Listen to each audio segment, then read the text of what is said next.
નમસ્કાર મિત્રો, આજે સીધું ને સટમાં અમેરિકાથી આપણી સાથે વરિષ્ઠ પત્રકાર ડેર ડેવિલ જર્નલિસ્ટ કૌશિક અમીન જોડાયા છે. કૌશિકભાઈ, આપનું સીધું ને સટમાં સ્વાગત છે. કૌશિકભાઈ ઘણા દિવસ પછી જોડાયા છે, એટલે હવે ઈરાન પર અમેરિકા અને ઇઝરાયલનું જે આક્રમણ હતું એ ટાઢું પડે છે કે કેમ, એ પ્રશ્ન મારો પહેલો રહેવાનો. અને બીજું કે અમેરિકાના જે પપેટ પ્રેસિડેન્ટ છે વેનેઝુએલાના, એ બેનશ્રી ભારતના પ્રવાસે આવ્યા છે અને ભારતમાં એમને જેને ઠંડો પ્રતિસાદ મળ્યો છે એ બહુ જ સ્પષ્ટ થઈ ગયું છે. પણ એ જામનગર પણ જઈ આવ્યા, કારણ કે મુકેશભાઈ અંબાણી એમની રિફાઇનરીમાં વેનેઝુએલાના તેલનું શુદ્ધિકરણ થવાનું અને સૌરાષ્ટ્રના ખેડૂતો અને સૌરાષ્ટ્રની જમીન એ સલ્ફર ઓક્સાઇડથી બરબાદ થવાની એ વાત આપણે અગાઉ પણ કરી હતી. અને આ હવે નોતરું જ્યારે એમને આપ્યું છે ત્યારે શું પરિસ્થિતિ થશે એ પણ તમારી પાસેથી જાણવું છે. સાથે સાથે ભારત ઉપર નવા ટેરિફ ઓલરેડી ઝીંકી દીધા છે ટ્રમ્પભાઈએ. ભલે મોદીના વખાણ કરતા હોય આપણા માનનીય વડાપ્રધાનના, પરંતુ આપના પ્રેસિડેન્ટ એ જ્યારે અમારા વડાપ્રધાનના વખાણ કરે છે ત્યારે કંઈક કોથળામાંથી પાંચેરી ફટકારતા હોય એવી તૈયારી સાથે જે કરે છે એવું અમને લાગે છે. તમે આ બધી વાતોને વળી લઈને, અને ઇઝરાયલ તો પાછું ત્યાંથી ખસવા માટે તૈયાર નથી લેબનનમાંથી, એટલે યુદ્ધની પરિસ્થિતિ શું છે એના વિશે પણ અમે જાણવા માટે ખૂબ આતુર છીએ તમારી પાસેથી. કારણ કે ટ્રમ્પભાઈ રોજે રોજ કંઈક નવા જ ગતકડા એ વહેતા કરે છે. અને હવે તો ઈરાનના સર્વોચ્ચ નેતા, ધાર્મિક નેતા એમને મળવા માટે ખૂબ આતુર છે એવું પણ વારંવાર કહી રહ્યા છે. એટલે ખરેખર શું પરિસ્થિતિ છે, કારણ કે એમને ગપ્પા મારવાની આદત બીજા શાસકોની જેમ ખૂબ છે. એટલે અમે તમારી પાસેથી આપણા દર્શકોને માટે સાચી વાત શું છે એ જાણવા માટે ઉત્સુક છીએ. કૌશિકભાઈ. નમસ્કાર હરિભાઈ અને આપણા સર્વ દર્શકોને. અમેરિકાની સંસદ કોંગ્રેસ એ રાષ્ટ્રપ્રમુખનો કાન પણ આંબળી શકે છે. કે 2 દિવસ પહેલા કોંગ્રેસે એક ઠરાવ પસાર કરી અને ઈરાન યુદ્ધ માટે 2 ઓપ્શન આપ્યા, કાં તો યુદ્ધ બંધ કરો અથવા તો એની સાથેની જે કંઈ સંલગ્ન વિગતો છે કોંગ્રેસની મંજૂરી લઈ અને પછી તમે આગળ વધો. એટલે એક મર્યાદા ખર્ચની અંદર આવી ગઈ છે, એના નવા નિર્ણયોની અંદર પણ આવી ગઈ છે. પણ આફતો આવે છે એમાંથી અવસર શોધી લેવાના કેટલાક નેતાઓને ફાવટ હોય છે. એમાંના એક ટ્રમ્પ સાહેબ છે અને એમના મિત્ર પણ છે. કોંગ્રેસની આ મર્યાદા પછી જે 2 યુદ્ધ ચાલે છે એની ઉપર વિશ્વભરની નજર છે. યુક્રેનની વાત કરી લઈએ તો યુક્રેનમાં ઝેલેન્સ્કીએ રશિયાના પ્રમુખને પુતિનને એક પત્ર લખ્યો છે અને ઝેલેન્સ્કીએ કહ્યું છે કે ભાઈ યુદ્ધની વાતચીત પર આપણે ભેગા થવું જરૂરી છે, વાતચીતથી ઘણા બધા માર્ગ ઉકેલી શકાશે. એટલે એક પોઝિટિવ ડેવલપમેન્ટ યુક્રેનની અંદર લાગે છે. પણ યુક્રેને જે રીતે છેલ્લા અઠવાડિયામાં ડ્રોનથી રશિયાના અંતરિયાળ વિસ્તારોની અંદર 1,000-1,500 માઇલ દૂર સુધી ડ્રોન મોકલી અને હુમલા કર્યા. ખાસ કરીને સેન્ટ પીટર્સબર્ગની અંદર જે હુમલા થયા, એના નેવલ યાર્ડ ઉપર કર્યો હુમલો, એના કોમર્શિયલ કાર્ગો યાર્ડ ઉપર હુમલો કર્યો. સેન્ટ પીટર્સબર્ગ એ પ્રમુખ પુતિનની નેટિવ પ્લેસ છે, એનું વતનનું ગામ છે, અને ત્યાં હુમલા કર્યા. એટલે અને એક સાથે 300થી વધારે ડ્રોનના હુમલા જુદી જુદી જગ્યાએ કર્યા એક સાથે. એટલે ઝેલેન્સ્કી જે એન્ટી મિસાઇલ અમેરિકા નહીં આપવાની જે દાદાગીરી અત્યારે થોડી કરી રહ્યું છે, એની અંદરથી માર્ગ શોધી અને યુરોપિયન યુનિયનને સાથે રાખી અને એનો માર્ગ શોધી રહ્યું છે. અને નાના જે ઓછી કિંમતના ડ્રોન છે એનાથી આખું યુદ્ધ બદલી નાખ્યું છે. અને હવે એને સામેથી કાગળ લખ્યો છે કે ભાઈ આપણે વાતચીતના દોરમાં આવવાની જરૂર છે. આ એક બહુ મોટું અને મહત્વનું કહી શકીએ એવું પગલું છે. યુદ્ધની અંદર પણ ડ્રોનનો જે રીતે ઉપયોગ થઈ રહ્યો છે, ઓપરેશન સિંદૂર પછી આપણે એ બોધપાઠ લેવાની જરૂર છે અને ભારતે સાહેબની હાજી હા કર્યા વગર સંરક્ષણ મંત્રાલય જાગવાની જરૂર છે. કારણ કે લશ્કરના હાથ તો બંધાયેલા હોય છે જ્યાં સુધી ચૂંટાયેલા વડાઓ કોઈ નિર્ણય ના લે. પોલિટિકલ લીડરશીપે નિર્ણય લેવાનો હોય છે. યસ, એટલે લશ્કરને પોતાની ક્ષમતા પૂરેપૂરી છે અને જીવની બાજી આપીને રક્ષણ કરી શકે એમાં કોઈ શંકા નથી. પણ આપણી નબળી નેતાગીરી આપણને હારના મેદાનમાં મૂકી દે છે. એટલે એટલી વાત યુક્રેનની કહી શકીએ. બીજી વાત જે છે એ હિઝબુલ્લાની સાથેની, ઇઝરાયલ અને હિઝબુલ્લા, એમાં અમેરિકાનું એટલું ઇન્વોલ્વમેન્ટ નથી, પણ અમેરિકા એક નેગોશિએટરનો રોલ કરી રહ્યું છે અને હિઝબુલ્લાના નેતાઓને વોશિંગ્ટન ડીસીમાં ગઈકાલે મળ્યા અને ટેમ્પરરી એક સીઝ ફાયર, યુદ્ધ વિરામની પરિસ્થિતિ નો સ્વીકાર કર્યો, એની વધાઈઓ પણ આપી, પણ શરતી વધાઈઓ છે. અમે પેલા હુમલા નહીં કરીએ, આગળ નહીં વધીએ.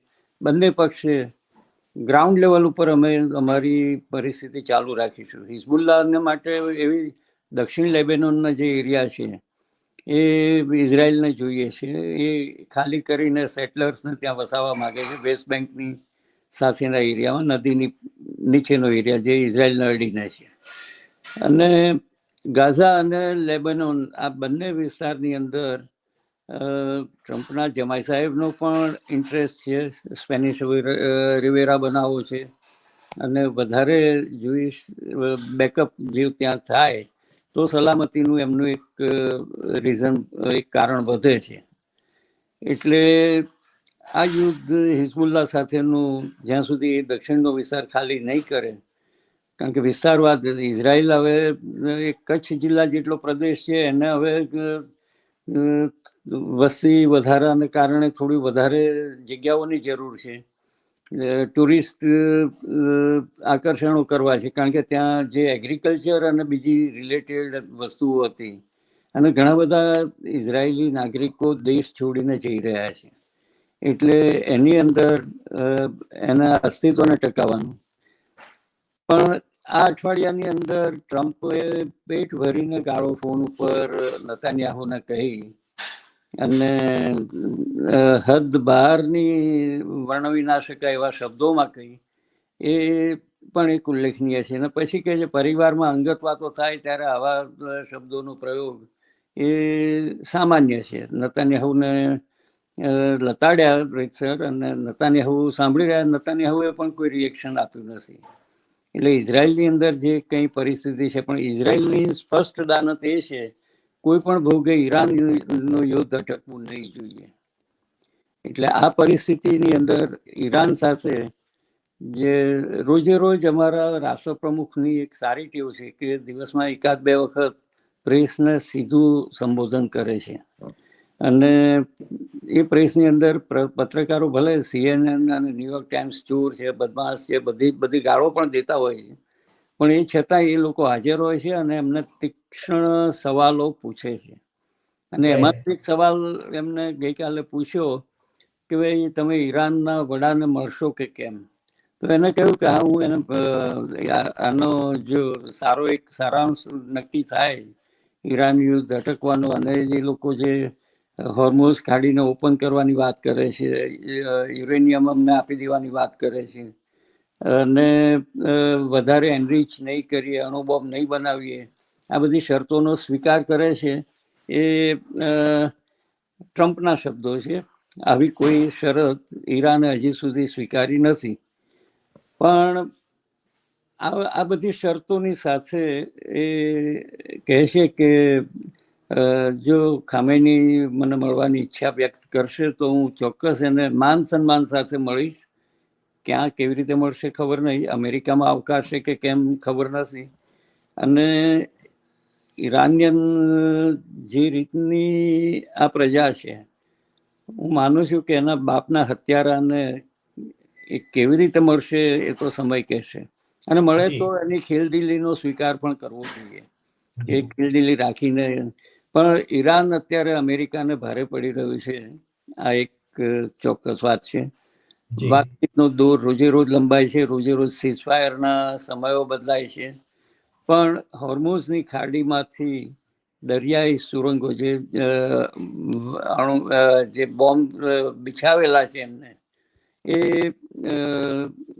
એ હજી હટાવવાની કામગીરી શરૂ થઈ નથી, અને હટાવે તો પણ 3 થી 6 મહિનાનો સમય લાગવાનો છે. એટલે કે વૈશ્વિક કટોકટી તેલની જે છે એ આગળ વધવાની છે. આ પૂર્વ ભૂમિકા સાથે બે જે કેસીસ ટૂંક સમયમાં બોર્ડ ઉપર આવવા જોઈએ નિર્ણયો માટે. એક તો અદાણી સાહેબનો કેસ છે, એ ક્યારે આવશે હજી તારીખો નક્કી નથી. અને એવો જ એક ગુરપતવંતસિંહ પન્નુનો કેસ, જેમાં ડોવાલ અને અમિત શાહ સુધીના લોકો સંકળાયેલા છે. એ કેસ પણ બોર્ડ ઉપર આવવાની તૈયારીઓ મે મહિનાથી ચાલી રહી છે, પણ હજી સુધી કોઈ એમાં પ્રગતિ નથી, એટલે હોલ્ડ ઉપર મુકાયું છે એવું લાગી રહ્યું છે. પણ અદાણીનો કેસ તો પતી ગયો એવી અહીંયા તો મીડિયાની અંદર ચર્ચા છે. ડિપાર્ટમેન્ટ ઓફ જસ્ટિસે એગ્રીમેન્ટ કર્યું કે તમારી આ પ્રપોઝલ અમે જોઈશું, પણ જે કોર્ટની અંદર કેસ દાખલ થયા છે, કોર્ટના કેસ ખારીજ થયાના પણ એની વર્ડિક્ટ આપવી જોઈએ ને.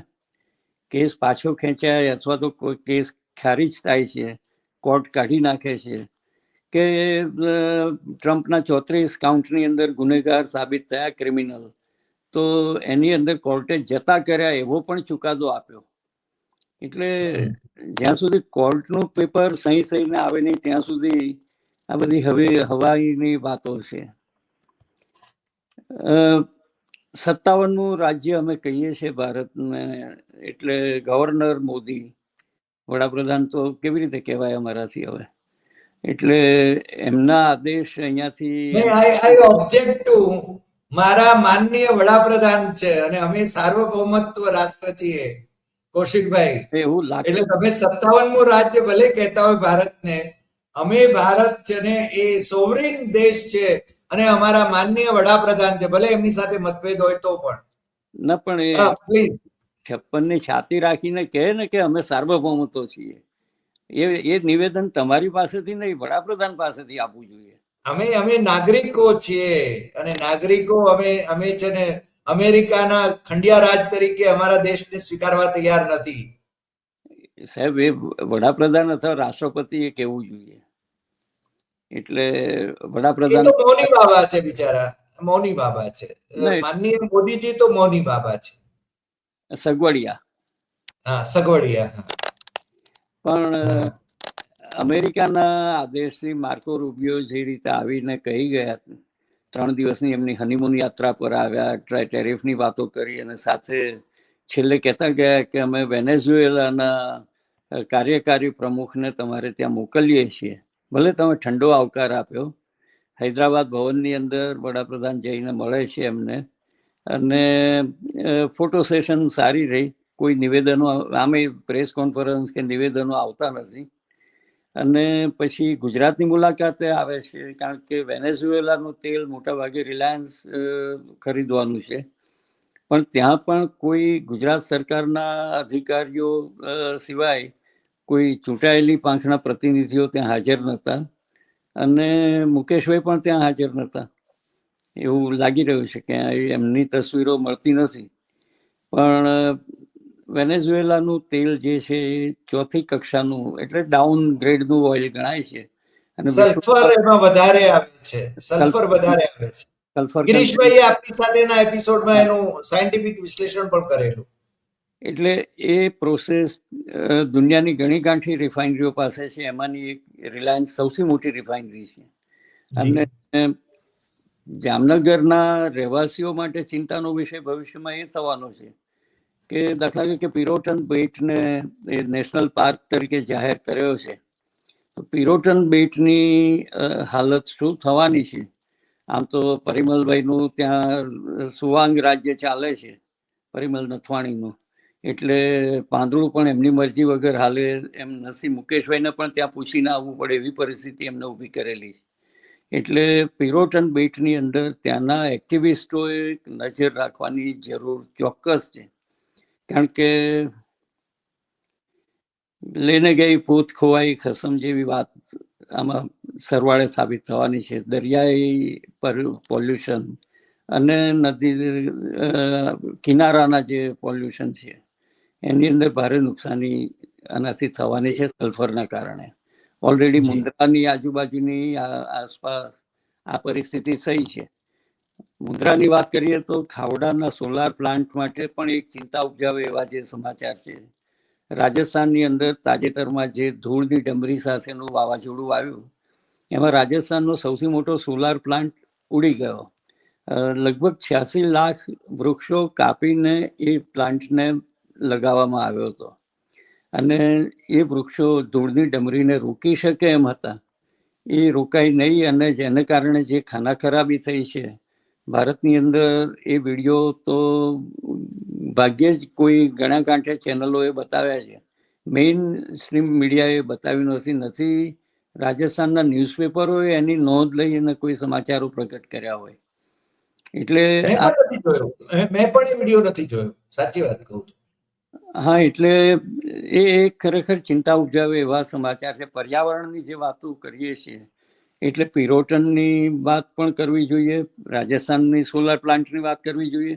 તો સાથે જે 2 અપકમિંગ પ્રોજેક્ટો છે ખાવડાની અંદર, એક તો 10 કિલોમીટરની સંરક્ષણ બોર્ડરની અંદર પાકિસ્તાન બોર્ડરની સાથે લાગેલા વિસ્તારની અંદર આ પ્લાન્ટ થઈ રહ્યો છે અને ખૂબ મોટી જગ્યામાં ઇમરજન્સીમાં તકલીફ કરે એવો પ્લાન્ટ છે.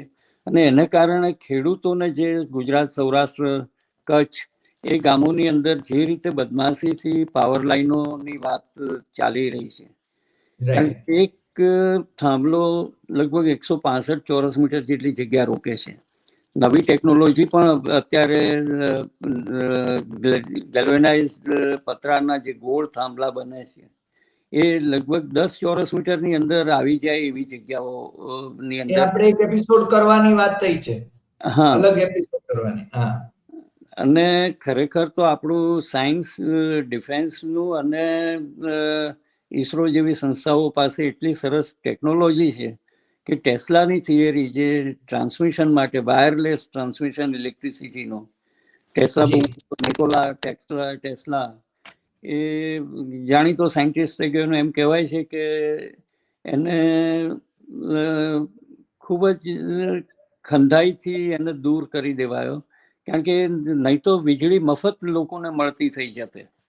જેમ વાઈફાઈ, ઇન્ટરનેટ અત્યારે મફત મળે છે એ જ લેવલે ઇલેક્ટ્રિસિટી પણ ટેસ્લાની થિયરી પર જો કામ થાય, ટેસ્લાનો ટાવર, અહીંયા એનું મ્યુઝિયમ બધું અત્યારે પણ છે, પણ એડિસન અને બેલના કાર્યકાળની એને એ લોકોની કોર્પોરેટ સેક્ટરની સાથેની સાંઠગાંઠને કારણે આ થિયરીને અટકાવી દેવાય. પણ એ પછીનો જે વાત છે, એટલે ખેડૂતોની જે ચિંતા છે એ યથાવત છે. ગુજરાત સરકાર મૌન બનીને સાક્ષી ભાવે બેસી રહી છે અને ખેડૂતો પારાવાર મુશ્કેલીમાં છે. એ મુશ્કેલીઓ અહીંયાના, તમે અમેરિકામાં બેસીને પણ આ ચિંતા કરો છો, એ બહુ મહત્વની વાત છે.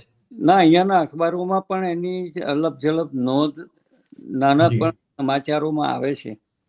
એટલે એ પણ આંતરરાષ્ટ્રીય સ્તરે પણ એ નોંધ લેવાઈ રહી છે. એટલે ખેડૂતોનું જે સંઘર્ષ છે એ સંઘર્ષ એ આંતરરાષ્ટ્રીય સ્તરે પણ નોંધ લેવાશે એવું લાગી રહ્યું છે.